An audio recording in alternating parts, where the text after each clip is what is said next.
Welcome to Channel 17, the Town of Colonie Government Channel.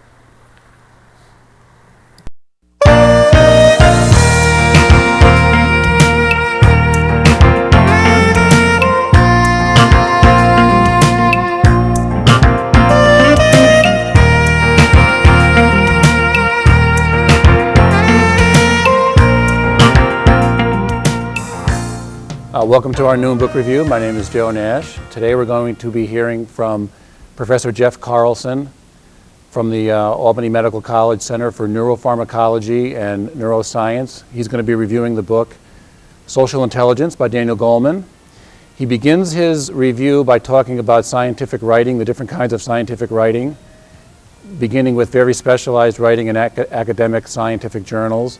And then he talks about general science writing for scientists.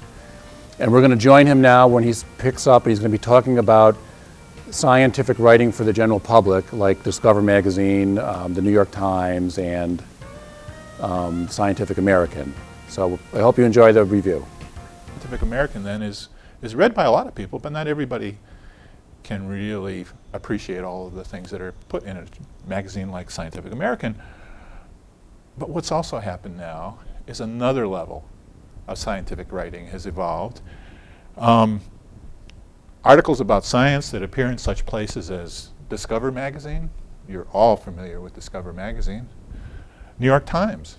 Every Tuesday, New York Times has a science page where they take a lot of the things that have appeared in journals like Science and Nature, or even the more specialized journals, and try to write in lay terms an article that describes the things going on in these more basic areas of science. Relatively few specialized scientists can really write these scientific treatises or write New Yorker articles or write articles for the New York Times.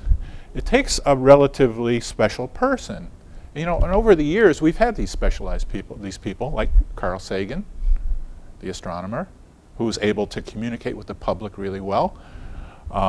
Stephen Jay Gould, biologist, written some very, very interesting books about biology that the public can really grasp and understand. These people, they're kind of looked down upon by the basic scientist a little bit, because, you know, the basic scientist doesn't like to go out and popularize his findings. And it's not because he's selfish or anything like that, but mostly it's because the way science works is that scientists are very skeptical about each other's work, right? And they really want to make sure that before another scientist can say something, he has very rigorously tested it, and even then they're skeptical. You know, and it's the whole idea of testing hypotheses and making the truth come out by being very rigorous about your conclusions. Okay. That's not the kind of thing the public can really understand, because it has to do with scientific method, and the public really wants to know answers. If you ask a scientist and you pin them up against the wall and say, okay, tell me the answer, the scientist will invariably tell you there is no answer. Or at best, they will tell you something like, well, it all depends, okay? The public doesn't want to hear stuff like that. They want to know, what's reality? Well, unfortunately, scientists have a difficult time getting themselves out of that mold of being a scientist and getting into the mold of what I'd like to call a popularizer. Somebody who can do a very, very important thing, and that is take science and tell people about it. Because even though we have informed, rigorous conclusions in all areas of science, there's a lot we ought to be able to tell the public. Okay. Now, Daniel Goleman is a popularizer who 10 years ago with the book Emotional Intelligence popularized a whole lot of new things that were going on in the study of emotional processing areas of the brain, and came up with a good description that told us an awful lot about our emotions, how important they are to us, not just because emotions are important, but because they are part of the way we are constructed, part of our biology. And that if you fail to account for handling emotions properly in your day-to-day life, you're going to have a harder time. And understanding one's emotions and the emotions of others is a really important aspect of being an intelligent person. Okay? And he told us why. He told us how the brain is put together that way, and what we can do to improve our emotional intelligence. At the same time, the basic scientist who saw Daniel Goleman's work in many ways said, well, he's gone too far. He's jumped to too many conclusions. Well, my thinking about it is it's better to get the message out. It's better to get the people. Maybe you don't have to be 100% rigorous when you're attempting to deal with the public. As long as you tell the public this is all ongoing work and we can only make tentative, very, very tentative conclusions at this point, I think that is still kind of okay. Because I think the necessary thing is that scientists communicate with the public so the public knows that there's a lot going on in science and has some understanding of what the ramifications of some of these scientific findings really are. So in emotional intelligence, he was able to take brain science and talk about the circuits that the brain uses in studying the psychology of human behavior. He's relating it to brain circuits, and he was able to make statements that say our emotions play a much greater role in thought, decision-making, and individual success than is commonly recognized. So emotions are very, very important. And finally, control of one's impulses, self-motivation, empathy, and social competence in interpersonal relationships are all very dependent upon our emotional brain. Now you'll see back at that time, even 10 years ago, he was beginning to talk about things like empathy, like social competence, like interpersonal relationships. Okay. And that's because back at that time, people were beginning to appreciate the idea that our emotional brain is really closely tied to our social brain.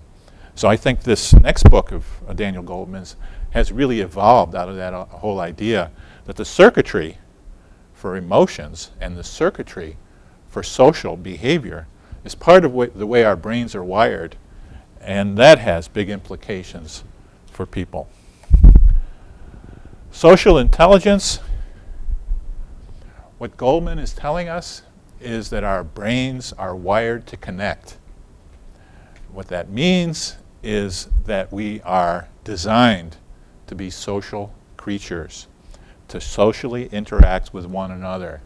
It's part of our evolution. And he's studying here the new science of the social brain.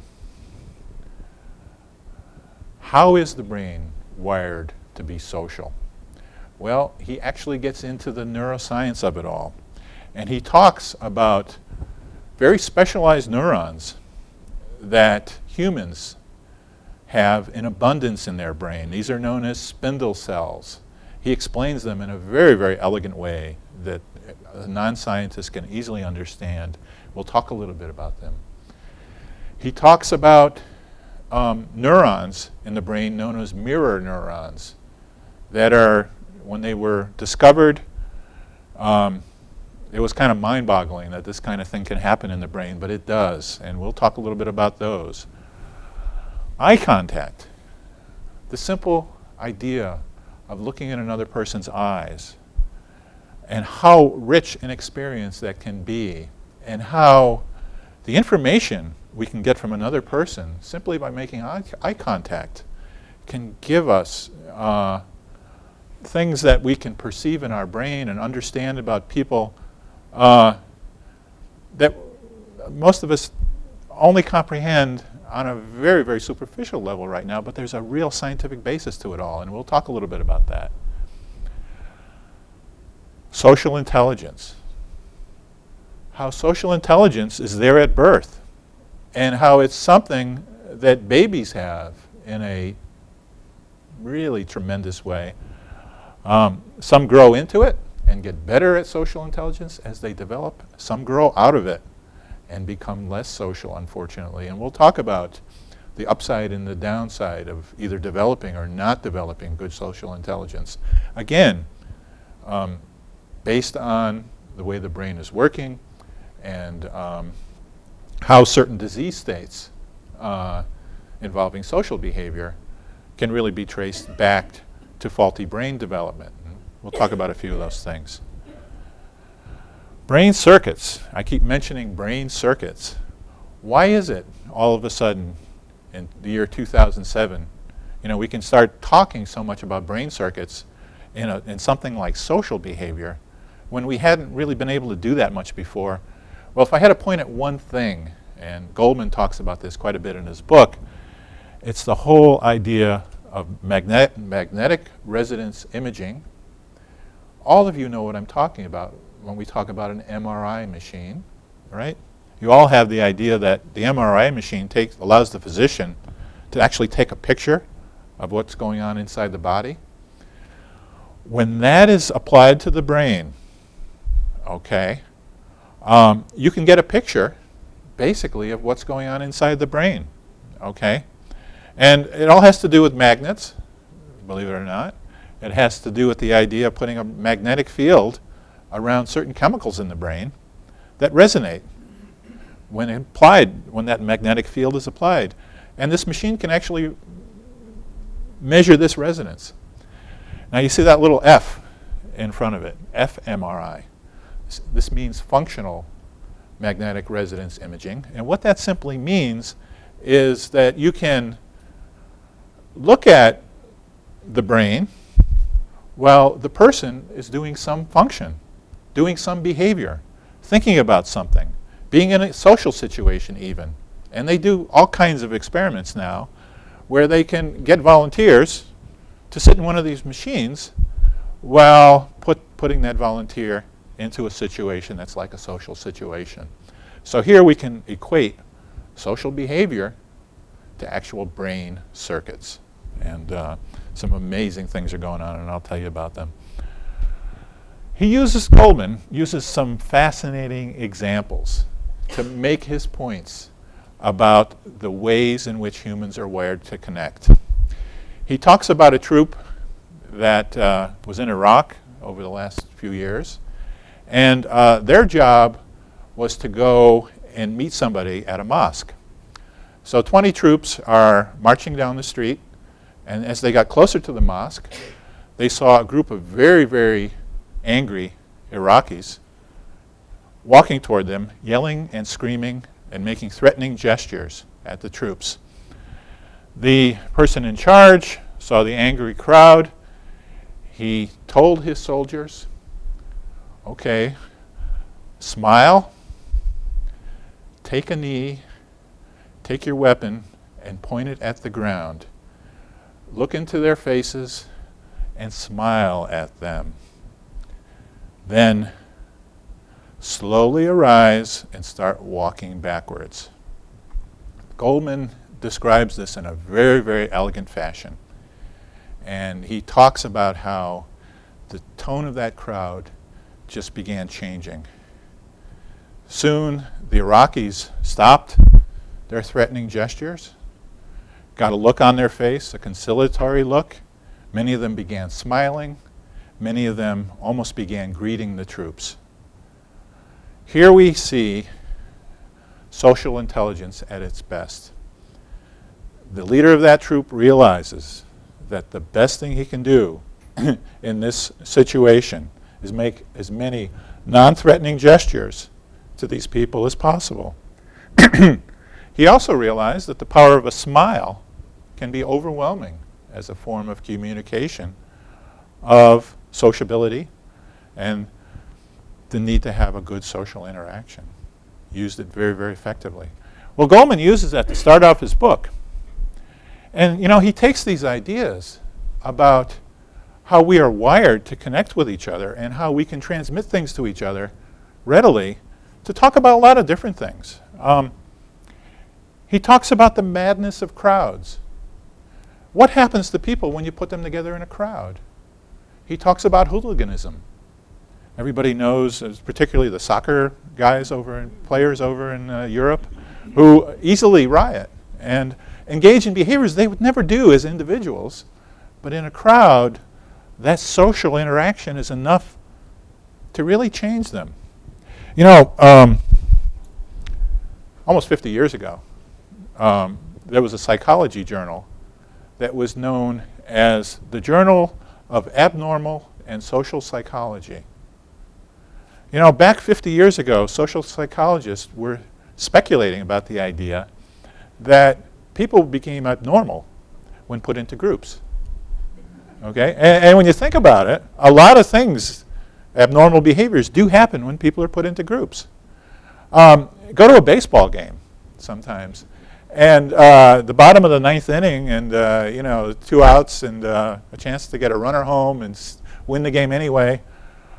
If you look at the way those people react, I don't know if you've ever been to Fenway Park when the Red Sox are doing it. You know, they are engaged in a group, 35,000 people at a time, effort to cheer that team on that none of those people would ever do as individuals. You know, you would almost say they're acting foolish if you saw them as individuals. But as a group, you know, they become a different type of person, each of those individuals, okay? So, you know, crowds. Why is it that these people are doing this anyway? It's almost as if they're playing the game themselves. Well, a lot of that has to do with brain circuitry. That we can pick up feelings that are the same as the feelings that the people doing the activity are having. And we'll talk about some of that wiring in a few minutes.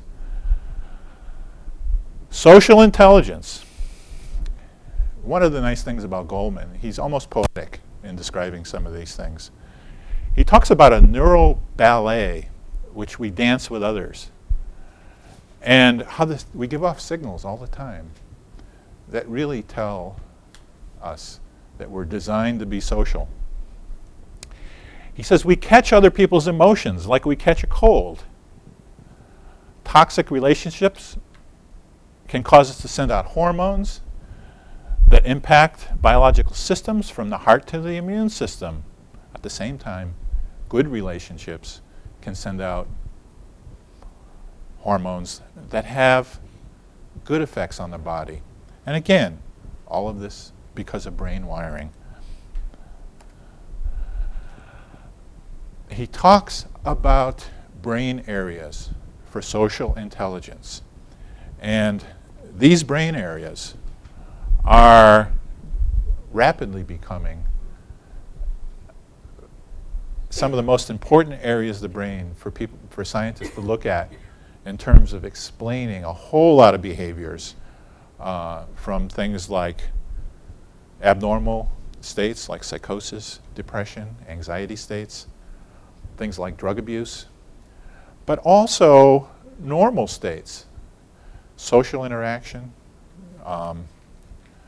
good emotional intelligence, and all of these other things are explained within the context of these circuits. And so it's worthwhile, I think, talking about them. Goleman talks about 2 parts of the brain. He calls them the high road and the low road. Now, the low road is our primitive part of the brain. Okay. Think about a simple organism, a lizard, for example. Now, a lizard has a brain, right? That lizard's brain is designed to react to its environment. So when that lizard feels cold, he moves to a place to make himself feel warm. When that lizard is hungry, he moves to a place where he can eat.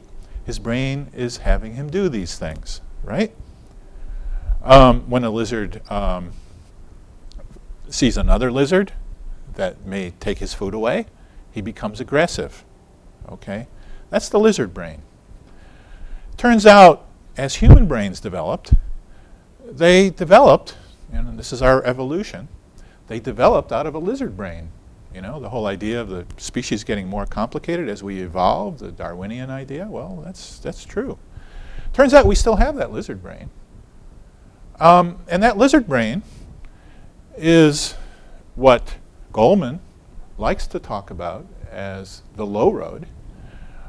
It's a primitive, emotional thinking part of the brain. It's a part of the brain that says, I'm being threatened, I'm cold, I'm hot, I'm angry,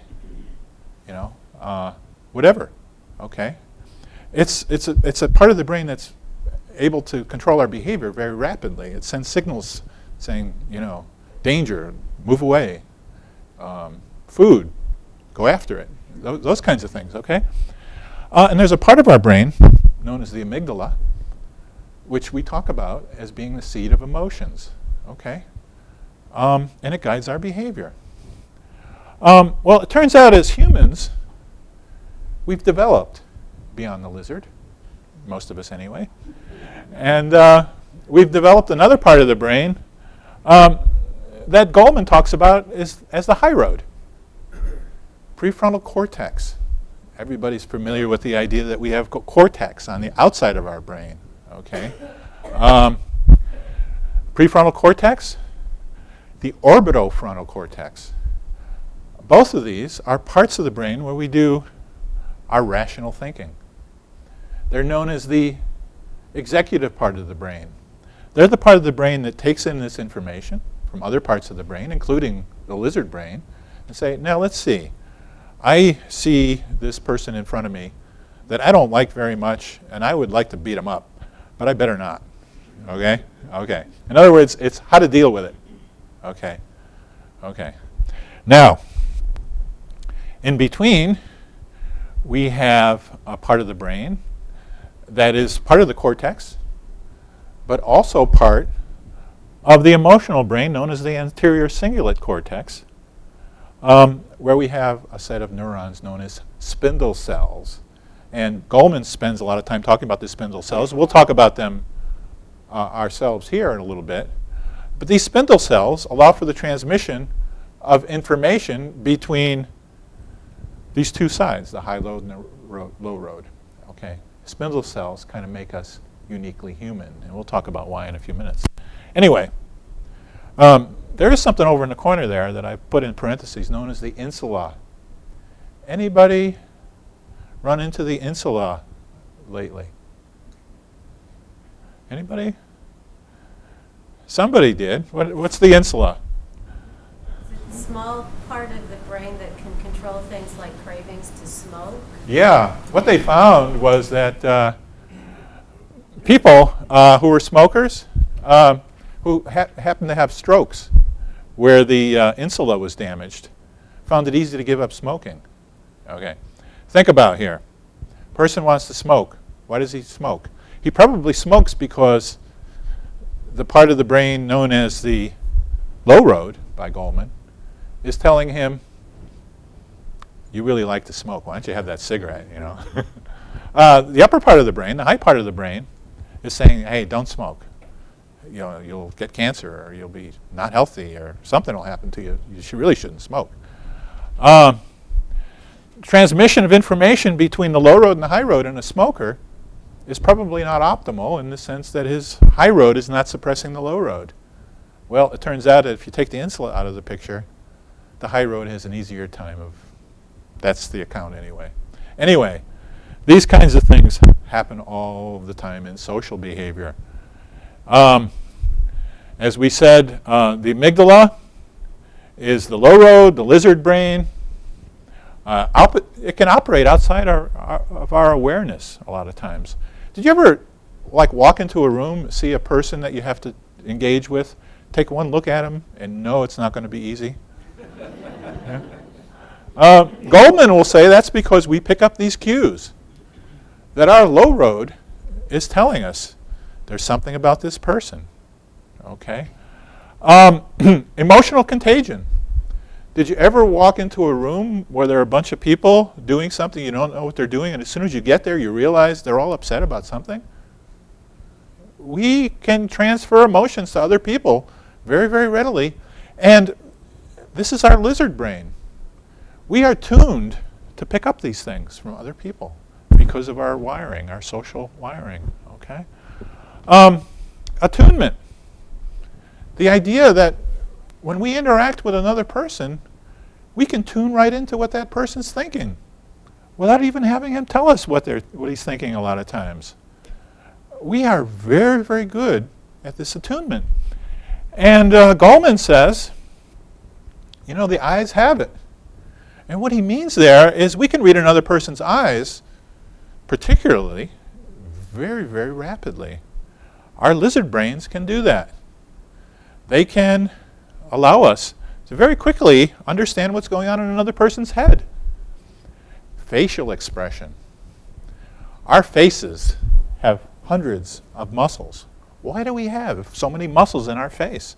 Well, it's because we are capable of an exquisitely detailed set of facial features, expressions that we can put on our faces that immediately transfer information to people observing our faces. Okay. Goleman has a page in his book where he takes some photographs of people making different types of facial expressions. And he asks you, what do you see here? And I think everybody who looks at those pictures can immediately identify what that facial expression is portraying. You know, things like confidence, things like flirtation. All of these things are transmitted very, very readily by facial expression, all through the low road.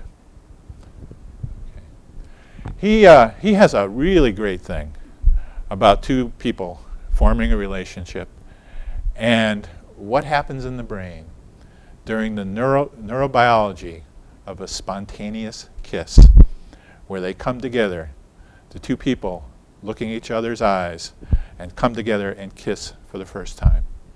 Now, you know, as a scientist reading this, who understands the basic biology and neurochemistry of what's going on in their brains, to read something written the way it would almost be written in a novel. You know, you read in a novel, oh, the two lovers came together and their faces got closer to one another and spontaneously they couldn't hold themselves back anymore. You know, you read those things in a novel. Well, you know, the nice thing about Goleman's book is you can think about the brain circuitry and get the experience of a novel at the same time. And that's the great thing about Goleman as a writer. Okay, he's able to do both. Medial prefrontal cortex. How many of you have heard about Phineas Gage? Phineas Gage was a railroad worker back in 1840s, or 1848, I think. And what he was doing was he was putting a dynamite charge into the ground to blow some rock out of the way. And what they used to do is they used to take these steel or iron dampers and push the charge down into the ground. Well, you know, he did that, and the charge went off. And it took that tamper, and it actually just pushed it right through his head. Okay. At the time, he was treated by a physician. They had no idea what to do for the guy, right? They did move the tamper down, and they were very amazed to find that Phineas Gage was fine afterwards, or at least apparently so. Except that the physician treating him said, you know, this guy became really weird. He was a really great guy before all this happened, but now he's like intolerant of other people. He's abrupt. He can't get along with anybody. He's really a horrible person now.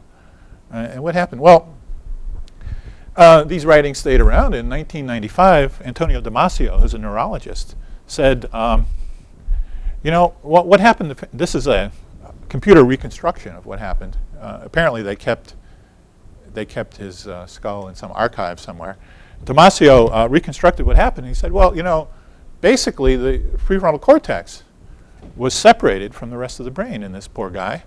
And he lived, but you know, his communication between the high road and the low road was damaged. Okay, so what does the prefrontal cortex do? Well, it's the high road engaged in executive functions, sorting out our emotions.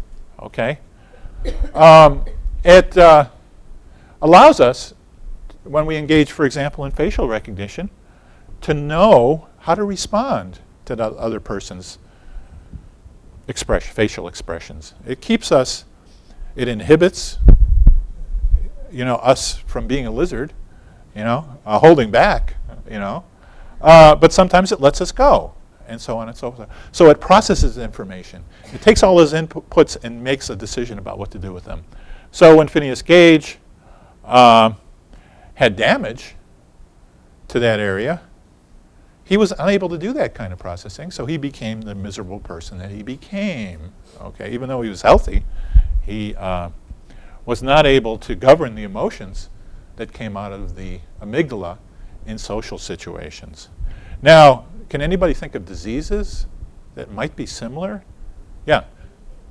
Yeah. Everybody here? No. Attention deficit disorder. Attention deficit disorder? Yeah. Bipolar disorder. Bipolar disorder? Has many. Yeah. All kinds of things. Even schizophrenia. Total, disconnect from the social world. Many, many diseases. Autism. Okay. Very good. Sometimes there are more minor problems of disconnection, like Asperger's syndrome. Well, what Goleman talks about is the idea that for many, many individuals, even though they don't have frank disease states, that disconnect between the high road and the low road can sometimes occur. And a lot of it can be learned behavior.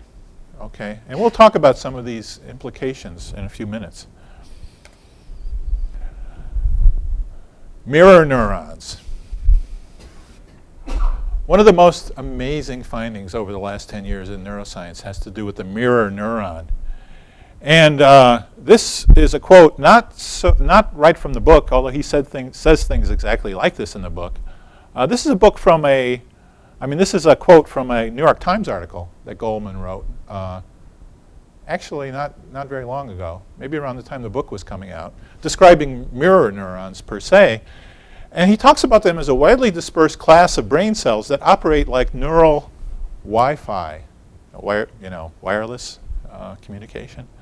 Mirror neurons track the emotional flow, movement, and even the intentions of the person we are with, and replicate this sensed state in our own brain by stirring in our brain the same areas active in the other person. A very, very interesting idea. Mirror neurons were discovered in the basic science lab when scientists gave food to a monkey, and they were able to measure the neurons that fired in that monkey's brain when he was getting the food. They had another monkey watch him, and they found that the monkey who was watching the monkey get food had the same neurons firing. So seeing the experience of another individual will allow us to activate the same neurons that individual is activating during that experience. Kind of a mind-boggling idea, but nonetheless true. Not only that, Goleman talks about the idea that neurons that have to do with our social interaction are firing all day long in our brains because of the way we're wired, and that we are always processing what other people do around us and so on and so forth in our brains. Now, we have the high road. The high road gives us the capability to turn that off and sort of forget about other people. In fact, we can train the high road to turn it off, okay? But not to our better. You get the idea? So, keeping it on is healthy because we're wired to use it, but turning it off may not be such a good idea, according to Goleman. Some of the things that psychologists have had a hard time dealing with over the years has been the whole idea that people tend to do things that are seemingly not to their benefit, but more to the benefit of others. Why is it that we have empathy? Why is it that we have altruism? Why is it that some people will actually fall on a hand grenade and allow themselves to die so that their buddies can live, and so on and so forth? If you have an approach that says, humans are only designed to maximize good things for the individual and forget about everybody else, you know, you can't really explain these things. Well, mirror neurons kind of allow us to do that, because mirror neurons, that whole concept, tells us that other people cause our brains to change the same way other people's brains change. Okay? And the implication of it is that this is part of being human. This is the healthy way. And that social interactions are a necessary part of our humanity, a necessary part of our health, and so on and so forth. Okay. Why is it that we're able to do this?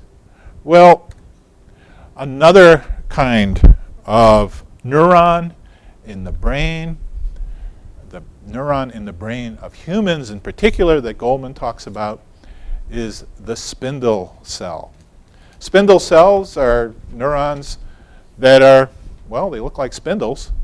They're relatively large, and they transmit information very, very rapidly from the low road, the emotional areas, up to the high road, the cortical areas, so that we can process that information very, very rapidly.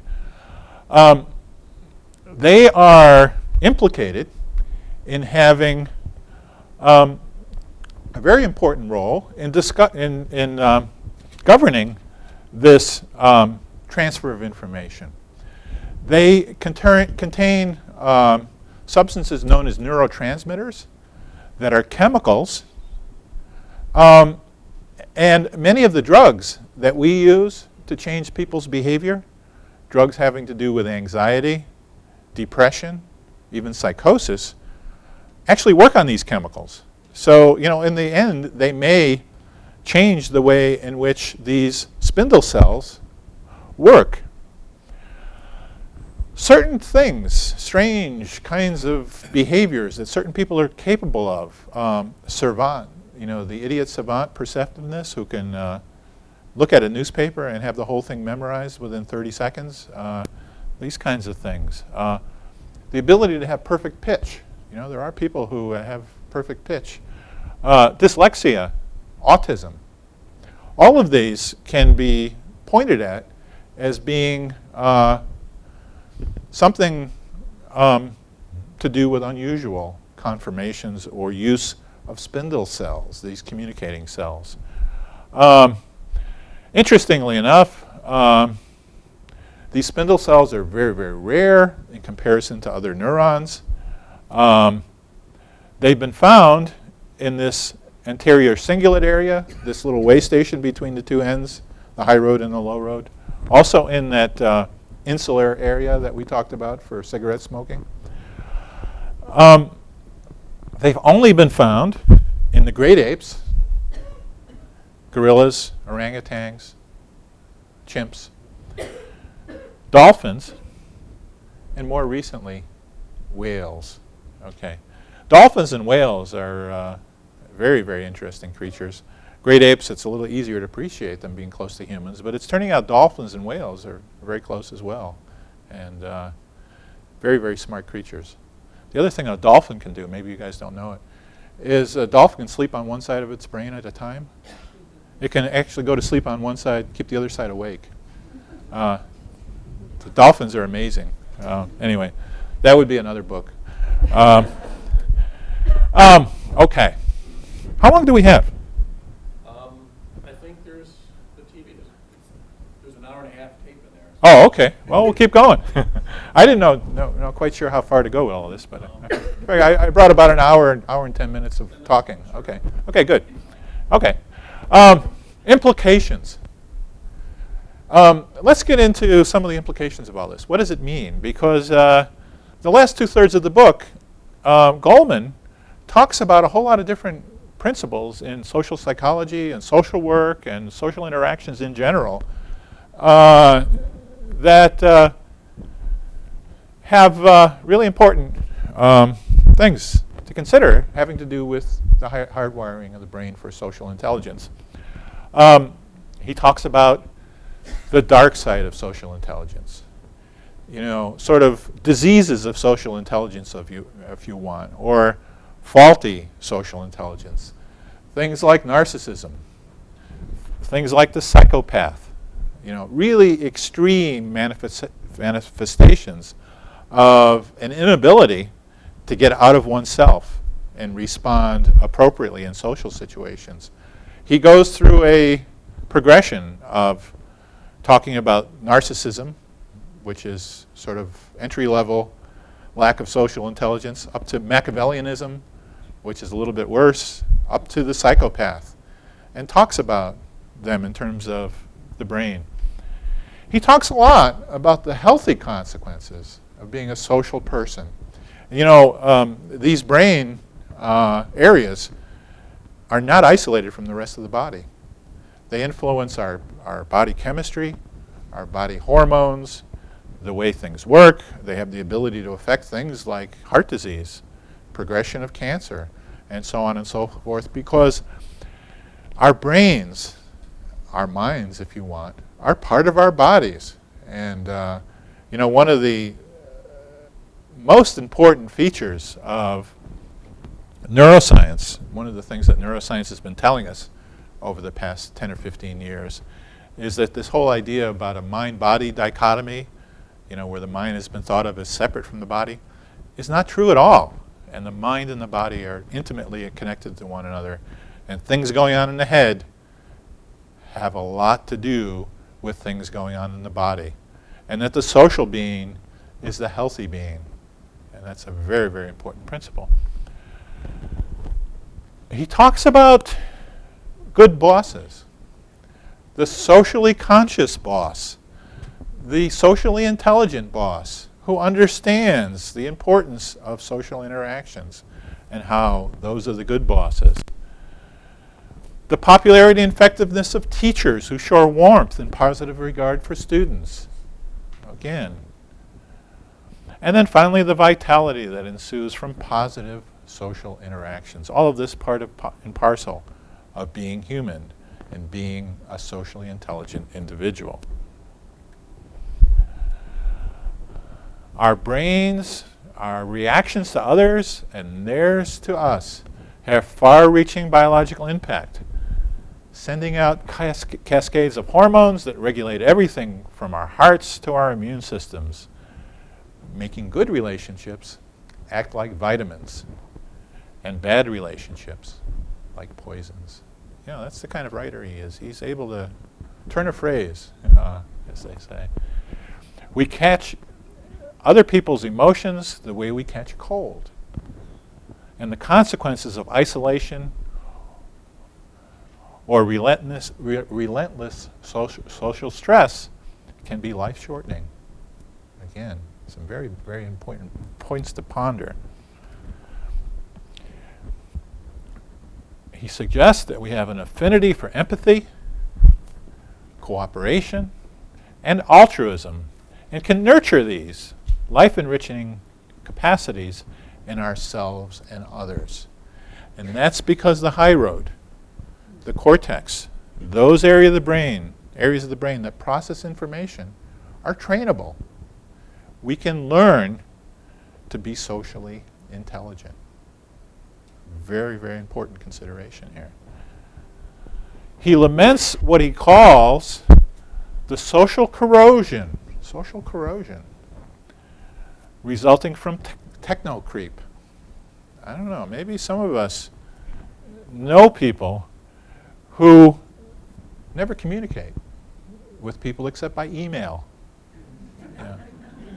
Or even now, the thing I've seen going on is computer dating, chat rooms, all these things, where you don't have to interact socially. You can just sit at a computer terminal and get what used to be spoken word back in terms of text. And what do these people become? Are they social? Are those social interactions? Oh, hardly.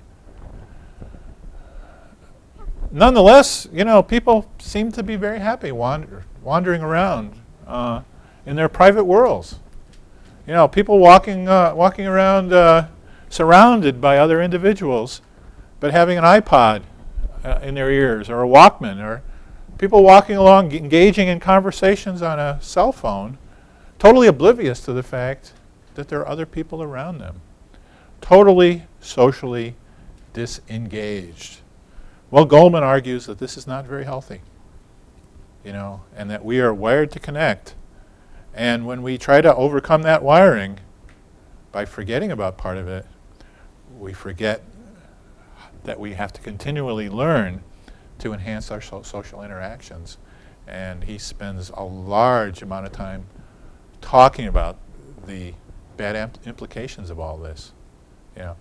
And it's interesting that the technology to understand ourselves is evolving to such a degree so that it can tell us that some of the other technologies that are evolving may not necessarily be all that good for us. Okay, interesting. In the last part of his book, he spends a whole lot of time talking about the idea of seeing other people as it rather than us, or from them to us. We have to make that transition where if you're truly social, us is the important, not them or it. We need to bridge the gulf that happens when empathy is extinguished and altruistic impulses are closed off. Okay, he spends a lot of time talking about that. And finally, he suggests that positive things can happen in a world where the social brain acts as a built-in guidance system for charity, good works, and compassionate acts. Now, these things have been said before, over and over again. What Goleman, I think, does very eloquently in this book is present these ideas as being necessary for our good health and show how the reason they're necessary has to do with the way in which we are wired in terms of our brains. Okay, and that's the really big breakthrough, I think, that Goleman's book has done for us. Now, emotional intelligence, where Goleman showed us that our emotions, and being able to work with our emotions, and that the ability to use our emotional intelligence is in many ways more important than our ability to have good IQ or whatever, made Goleman's book into a bestseller. And I suspect the same thing's going to happen here. People need justification sometimes for being human. And here we have science giving them that justification. And I think it's a great breakthrough. And I think we may look at Goleman's book as a kind of a landmark in the same way his emotional intelligence was looked at that way. So I'd strongly recommend the book. How many of you have read it? Anybody like to add to any of the things we've talked about, or as long as we got some time here? Or how many of you are reading it, or how many? I think we're done going through the PowerPoints. Yeah, we are done. So yeah. I have a question. Yeah. As a very group-oriented social human being, I've had a great deal of difficulty understanding the reclusive lifestyle, the hermit lifestyle, monastic, the monk. But I've heard a great deal about the connection between prayer and health, meditation and health, compassion as it evolves from a solitary life. What are your comments on that as compared to what seems to be the opposite here? Well, not everybody does it. You're always going to run into people that have not evolved socially for one reason or another, have moved away from that, and it seems like they could be happy that way. But it's not for everybody. I always think of people in a monastic situation as being very social, because they're all together and focused on a common idea. Maybe they spend all their time praying, but as a group, they stick together. Don't you think? So, yeah. I'm sure there are tons of. I know you had your hand up first, so I should. So I really can't say much more than that. Yeah. I've used both books in a lot of my training. Managers and supervisors talk about good bosses and the things they're needing. And when we have problems, they usually are based on poor social interaction, poor social bosses, and so forth. I was thinking in terms of your work with the med students, this has a lot of implications in training the new doctors. Yes, Is this yes, something that yes, they would be doing it there? really does. People who get into medical school are usually very, very competitive people. Usually people who've gotten there because they have a high need to achieve and spend a lot of time studying. Not necessarily qualities that are maybe the best qualities for a compassionate physician. So, we wrestle with this, and we try to teach them these things. And, some acquire these things naturally. Others have a hard time. So, yeah. It's hard to train people to be social. It has been up till now.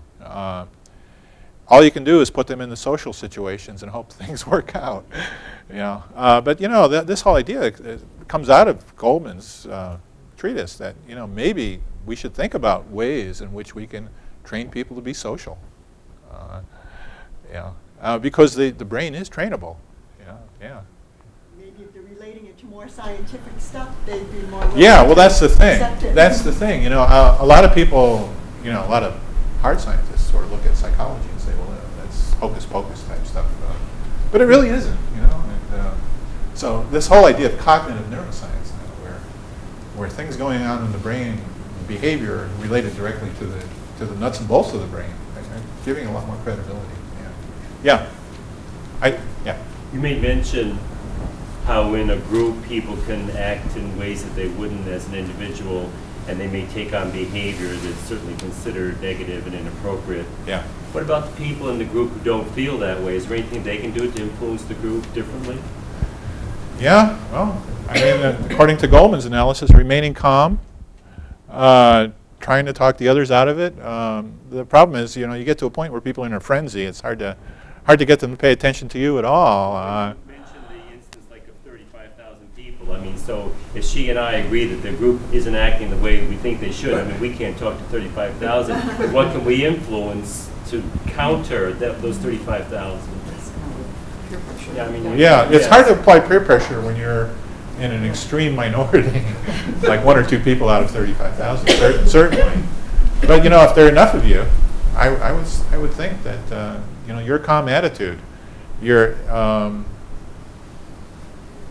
things you can do to change. Not respond. Yeah, not responding, that kind of thing. A lot of times at a baseball game, you'll see mostly fans for one side and only a few fans for the other side.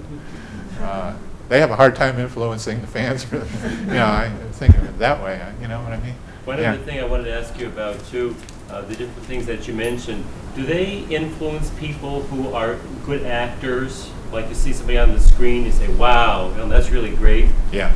To me, the ability to be a good actor really has a lot to do with the ability to have empathy with other people, so that you can create in yourself very easily the feeling that person has when you observe that other person do it. And a lot of good actors, I think, will focus on that kind of thing. Watching another person and seeing that person in a real situation and trying to feel the same way.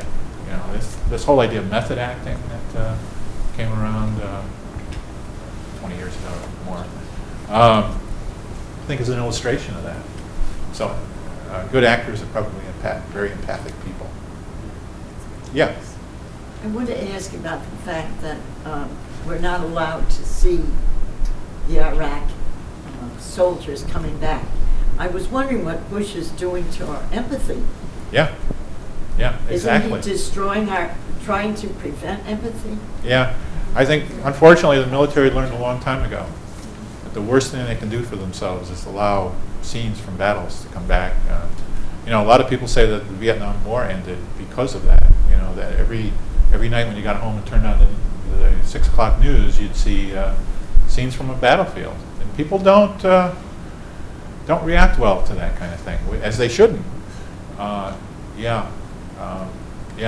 See, I mean, a lot of it. You know, we can have wars. We can do things during war now because it's possible to conduct war without dealing with the individual that you're being aggressive against. You know, the whole idea of bombing cities, pushing a button instead of, you know, engaging in hand-to-hand combat, makes it a whole lot easier to be warlike. And you know, it's even been found that it's possible to have a really major war go on and have most people in society not affected by it, which is kind of a scary thing. You know, that's why people have argued against this whole idea, and that's why the military wants to have it happen a certain way. And yeah.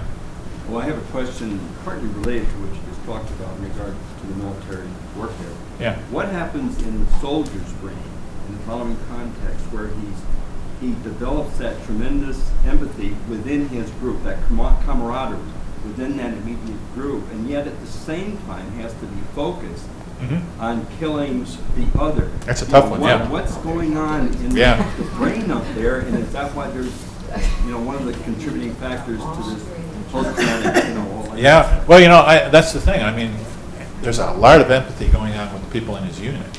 Yeah. Where it's us. Right. But then you have to turn off the empathy toward the enemy, Well, where it's them. But it's still there towards the buddy next to you. Yeah. What's happening in the brain? Yeah. Well, you know, people have talked about that as being a reason why we have incidents like the My Lai.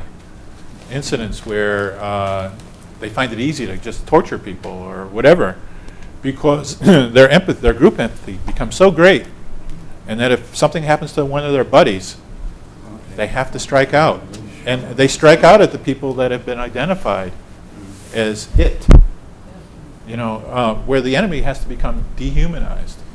You know, they're talked about as gooks or whatever. They're talked about it. I don't know what the word they use for people in the Middle East is right now. But the soldiers are trained to think of these people as not human. Because in order to conduct warfare, they have to go against all the things that make us human. You know, I mean, we're kind of a bit aggressive as humans, but certainly not on the large-scale way that we have to be as soldiers. You know, so yeah. This is just a comment. Yeah. Because I don't see how a human brain can evolve from this is, I think, is postulated wrongly. Huh? Somewhere you said something about part of what it did because the human brain evolved from the lizard. Yeah, that's one of the ways scientists talk about it. That's incorrect. So therefore, because it does not, what follows cannot be correct. Well, that's another perspective. Yeah, I mean, this is the scientist's way of thinking about it. Other people will have other ways. Huh? I'm a scientist. Okay. Have you ever read any of Darwin? I don't believe it. Oh, okay. Well, yeah. Okay. Yeah, that's reasonable. Yeah. Well, somewhat anyway. Yeah. What happens when we experience a great deal of failure? The brain keeps in this memory area and says, I'm really afraid of this re-experience of damage to myself. So if I'm one that's very sociable and then time and time again encounter these problems, you become isolated, even though you have this natural wiring as the social aspect. Yes. Yeah.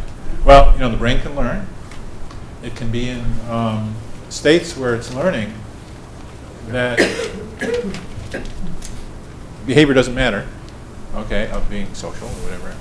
And these have been linked to states like depression, okay, where changes take place in brain chemistry. Changes take place in the body's hormones.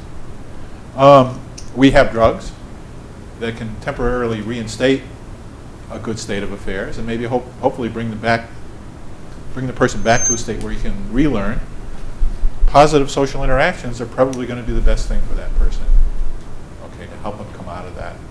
So you reason with the individual to push their fears, say, this is good for you. Yeah. Just get out there. Yeah, yeah. I know it's going to be a little rough. Yeah. And do we assume there are chemicals that are firing to make that individual antisocial because of all of the history, if you will?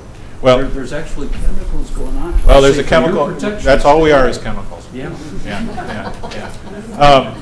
Isn't that the Candace Pert that was big on this stuff? Candace Pert has had a lot to Yeah. say about this. Yeah, yeah, exactly. Yeah, and others. Yeah. Marty Seligman, learned helplessness. Yeah. And authentic happiness guys. Yeah, yeah, exactly. Get him to come talk. Yeah, yeah, yeah. I should point out though that drugs are not the answer. Okay. Yeah, yeah. We're more Yeah. than chemicals. We're much more. We're energy. We're universal energy. We use it all the time. If you could break it down, you're all energy. Sure. Okay, we're energy. Yeah. Yes, but Chemicals how are energy. we Huh? project that energy is what makes all these other things. With the brain. Yeah, well, that's the whole idea of Because the empathy. brain's in charge of the And- energy in a yeah, sense. yeah, Even and though it attunement. freely flows. Sure. Yeah, yeah. And that we're communicating with each other. I'm communicating with every one of you right now, and you're all communicating with me. You know, that's why it's so much fun to do this, because I can stand in front of so many people at once and communicate with them all. Yeah. It's been my observation that frequently very intelligent people have very poor social skills. And now I'm wondering if it's a combination of what perhaps that person has experienced on a social level that has made them withdraw more and perceive themselves as highly intelligent. Mhm. And they can't be bothered. My thought before this was that they can't be bothered with small talk, which is so essential in social situations that you be able Yeah. to make small talk. Yeah. I'm in an academic situation, so I meet people who I'm sure when they were in 9th grade or junior high school or whatever, just weren't part of the social crowd. They were studying, and they became scientists at one point. And it turns out they learn. They learn. Once they get to the point where they realize that they don't have to spend all of their time locked in their room studying, and that there is a social world out there, they can learn. It's easier if you learn it when you're young. But it is possible when you're older to become a much more social being. Yeah. I have a question about the emphasis that in today's world on the math and science, and there's less emphasis on the arts and literature and all the other things that binds this together. Mm-hmm. So that I conceive of the world of tomorrow as being text. Well, I think you make a really good point. And that's why a book like Goleman's is so important, because he's talking about things that have been experienced by people reading literature. If you want to understand human behavior, you don't have to read the latest psychology journal. You can go back and read Shakespeare and learn more about human behavior there than, So, it's nice to take some of that and try to translate it into hard science if we can. And that's why, a lot of these advances are so exciting right now. Because Goleman talks about very little that we didn't always know was true. We always knew that people were social. We always knew that it seemed to be part of us to be social. And now all he's doing is saying, well, when we look at it from a scientific viewpoint, it's becoming apparent that we're designed. Our bodies are put together to be social. And that's the exciting part of it for a scientist. Yeah. Is he saying basically that an extrovert is healthier than an introvert? Because I know some extroverts that cannot physically be alone at any time. They must have people around them. Yeah. And if there's nobody around, they'll turn the radio to talk radio just to hear human voices. Yeah. And I know introverts that are empathetic and compassionate and nice. They just don't need to be around people all the time. They don't join clubs. They don't join groups. Yeah. But they can still have empathy. But they are. And they have good social interactions with them. They need to. Yeah. Well, This I don't know. It's hard to know. Maybe an extroverted person doesn't get enough. Yeah. So I don't think you can make a judgment like that. I think there's a place for both. There's a place in the book where it says it's quality over quantity. Quality over quantity. Very important point. This lady right here has been trying to get your... Yes, I know. I've talked so much that I have nothing more to say. Yes, a former social worker. I'm going to ask a very simple question. I always think of Americans as so enterprising, so creative, and a forerunner of so much science. Are we leading this procession, or are other Europeans and Easterners, scientific minds, coming into it? Is this spreading over the world? Oh, yeah. Would you repeat that question? Okay. The question was, is this a totally American phenomenon to be looking at things this way? Or is this an international type of endeavor? Did I get the crux of what you're saying? Well, the depth of it. The depth of it, yeah. Out to other countries who have problems. Yeah. I'm part of an American group known as Society for Neuroscience. And when I go to our national meeting, I'm surrounded by people from all over the world. And no, neuroscientists are all over the world. It's a worldwide endeavor. American science has a lot of resources. We have a lot of money to spend on science in this country, or at least we have until recently.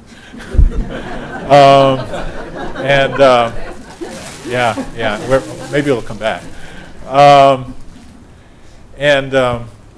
So there's a lot of it going on in this country. But no, science is an international endeavor. Yeah. And some of the real innovations come from people in other countries as well. And the United States has a lot of scientists coming from other countries. Oh, that stay yes. Here and study here, so we may give off the impression Yeah. that everything is coming from within Yeah. the United States, whereas it's really someone from another Yeah. country who's based in. Yeah, the unfortunate thing, as long as we're on this topic, is that science training in the high schools is not as good as it used to be. It sort of hit its peak after the Russians launched Sputnik, and we decided we have to do something about science. But it's been kind of falling along the wayside, and fewer and fewer Americans are going into science, which is kind of a scary thing. When we not only train medical students, but we train scientists as well at Albany Med, and we have a harder time finding American applications in recent years, and we increasingly have to admit people from foreign countries to take the place of people from this country. It's kind of a scary thing.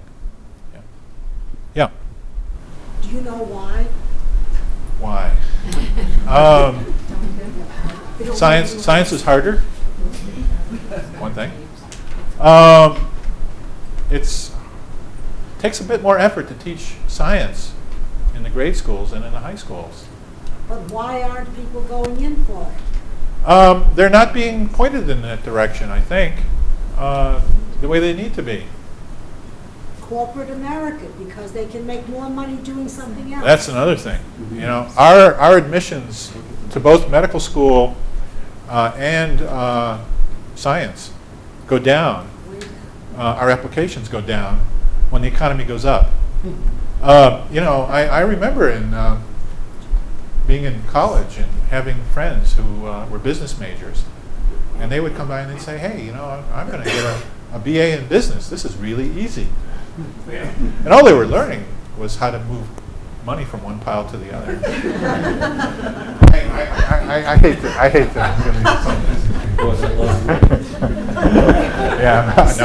I shouldn't. That's very simplistic. I shouldn't say that. But it is real. Science is a very rigorous thing.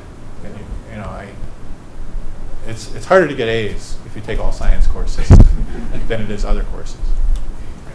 Yeah. just read the article, and I think it was in Time magazine, how doctors are going into the commercial field of medicine rather than being in medicine. Yeah, that's Make more one. money You know, one because- scary thing is commercial things, Well, because considerations. Medicare fees going down. Yeah. And they're making more, like setting up MRI centers, and Yeah, yeah. they're losing them that direction. Yeah, unfortunately, making money. They're going to have to do something about raising Yeah, their income so they don't change fields. yeah, yeah. Medicine is. I should stop. Really thank you for coming to a book review, everyone. It's great. We really appreciate it.